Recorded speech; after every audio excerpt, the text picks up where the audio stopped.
I got used to the way Fudge looked without his top front teeth. He looked like a very small first grader. Dr. Brown, our dentist, said he'd have to wait until he was 6 or 7 to get his grown-up teeth. I started calling him Fang because when he smiles, all you could see were the top two side teeth next to the big space. So it looks like he has fangs. My mother didn't like that. I want you to stop calling him Fang, she told me. What should I call him? I asked. Farley Drexel? Just plain Fudge will be fine, my mother said.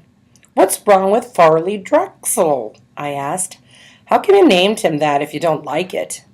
I like it fine, my mother said. But right now we call him Fudge. Not Farley, not Drexel, and not Fang. What's wrong with Fang? I asked. I think it sounds neat. Fang is an insult. Oh, come on, Mom. He doesn't even know what a fang is. But I know, Peter, and I don't like it. Okay. I promise never to call my brother Fang again, but secretly, whenever I look at him, I think it. My brother, Fang Hatcher. Nobody can stop me from thinking. My mind is my own. Fudge is going to be 3 years old. My mother said he should have a birthday party with some of his friends. He plays with 3 other little kids who live in our building. There's Jenny, Ralph, and Sam. My mother invited them to Fudge's party. Grandma said she'd come over to help. My father couldn't make it. He had a Saturday business appointment. I wanted to go to Jimmy Fargo's, but my mother said she needed me to supervise the games. The kids were invited from 1 until 2:30. That's only an hour and a half, my mother reminded me. That's not so bad, is it, Peter? I don't know yet, I told her. Ask me later. The kitchen table was set up for the party. The cloth and napkins and paper plates and cups all matched. They had pictures of Superman on them. Right before party time, Grandma tried to change Fudge into his new suit, but he screamed his head off about it. No suit! No suit! No! No! No! My mother tried to reason with him. It's your birthday, Fudgy. All your friends are coming. You want to look like a big boy, don't you? While she was talking to him, she managed to get him into his shirt and pants, but he wouldn't let her put on his shoes. He kicked and carried on until my mother and grandmother were both black and blue. Finally, they decided as long as he was in his suit, his feet didn't matter, so he wore his old bedroom slippers. Ralph arrived first. He's really fat, and he isn't even 4 years old. He doesn't say much either. He grunts and grabs a lot, though. Usually his mouth is stuffed full of something. So the first thing Ralph did was wander into the kitchen. He looked around for something to eat, but Grandma was guarding the place. She kept telling him, no, must wait until other children come. Jenny arrived next. She was wearing little white gloves and party shoes. She even carried a pocketbook. Besides that, she had on dirty jeans and an old sweater. Her mother apologized for her clothes, but said she couldn't do anything with Jenny lately, especially since she had taken to biting. What does she bite? I asked, thinking about furniture, toys, or stuff like that. She bites people, Jenny's mother said, but you don't have to worry about it unless her teeth go through the skin. Otherwise, it's perfectly safe.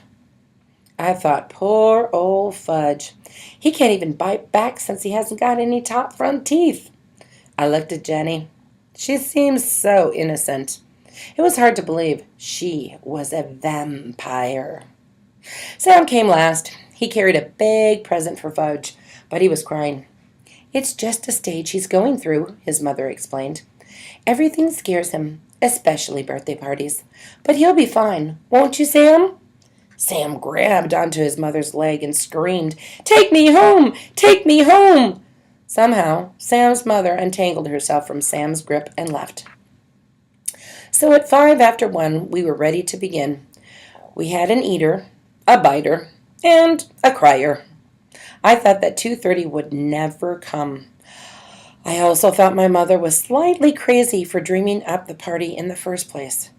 Doesn't Fudge have any normal friends? I whispered.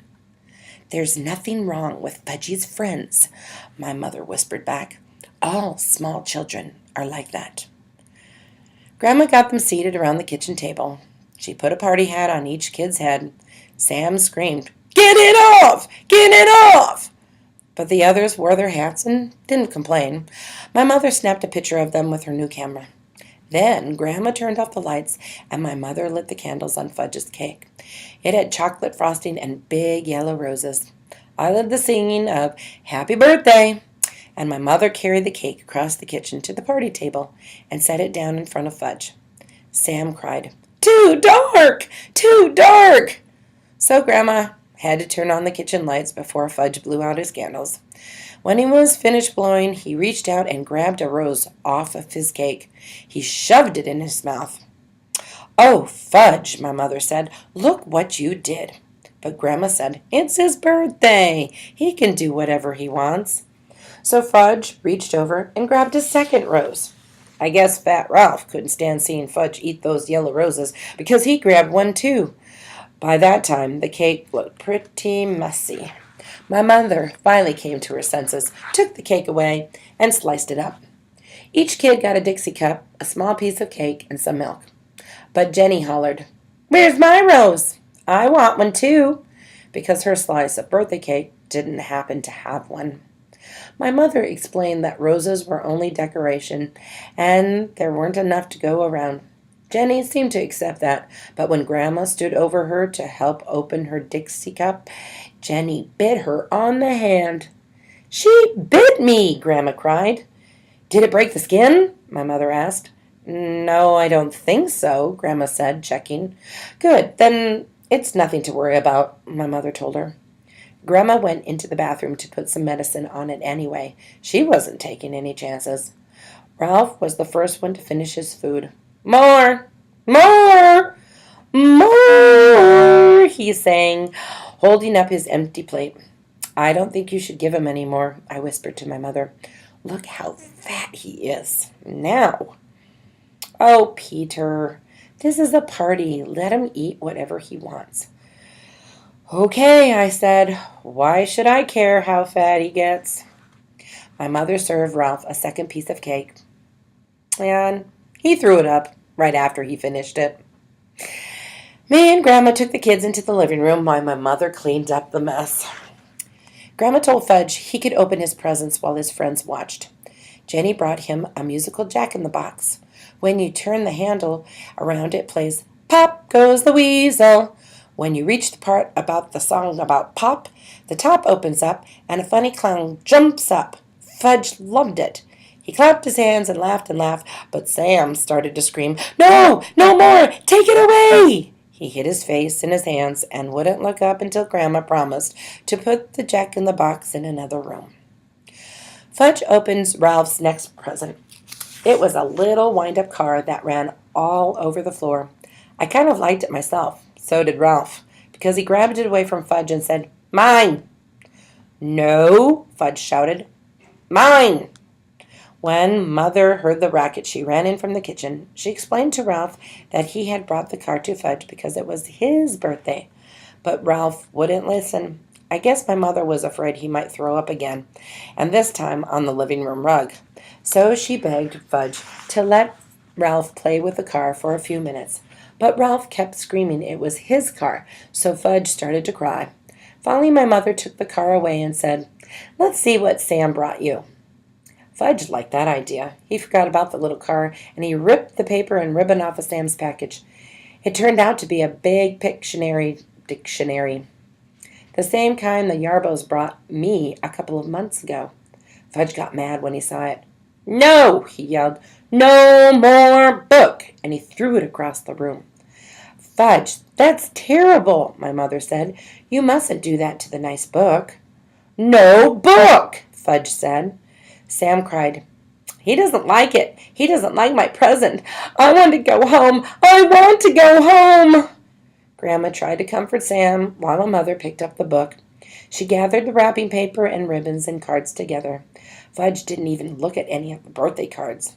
Oh well, he can't read, so I guess it doesn't make any difference. "Peter," my mother said, "let's get started on the games. Now, quick." I checked the time. I hoped the party was almost over, but no, it was only 1:30. Still an hour to go. I went into my room where I had blown up a lot of balloons.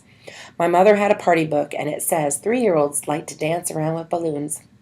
When I got back to the living room, Mom started the record player, and I handed each kid a balloon. But they just stood there looking at me. I thought, either the guy who wrote that party book is crazy, or I am. Show them how, Peter, my mother said. Take a balloon and demonstrate. I felt like one of the world's greatest living fools, dancing around with a balloon. But it worked. As soon as all the kids saw me doing it, they started dancing too. And the more they danced, the more they liked it, until Jenny's balloon popped that nearly scared Sam right out of his mind. He started yelling and crying. Fortunately, I had blown up 24 balloons. I was hoping they'd dance around the rest of the afternoon. Fudge got the idea of jumping up and down on the furniture. The others liked that too. So instead of dancing with their balloons, that's what they did. And soon they were running from room to room, yelling and laughing and having a great time. Then the doorbell rang. It was Mrs. Rudder. She lives in the apartment right under us. She wanted to know what was going on. She said it sounded like her ceiling was about to crash in on her any second. My mother explained that Fudge was having a little birthday party, and wouldn't she like to stay for a piece of cake? Sometimes my mother is really clever. So Grandma entertained Mrs. Rudder in the kitchen while Fudge and his buddies jumped up and down on his new bed. It was delivered this morning. Fudge hasn't even slept on it yet. So naturally, when my mother found out what they were up to, she was mad. "Stop it right now," she said. "New bag, new bed, big boy," Fudge told her. He was proud.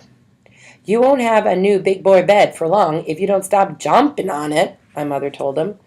"I know. Let's all sit down on the floor and hear a nice story." My mother selected a picture book from Fudge's bookshelf. "I heard that one," Jenny said when she saw the cover.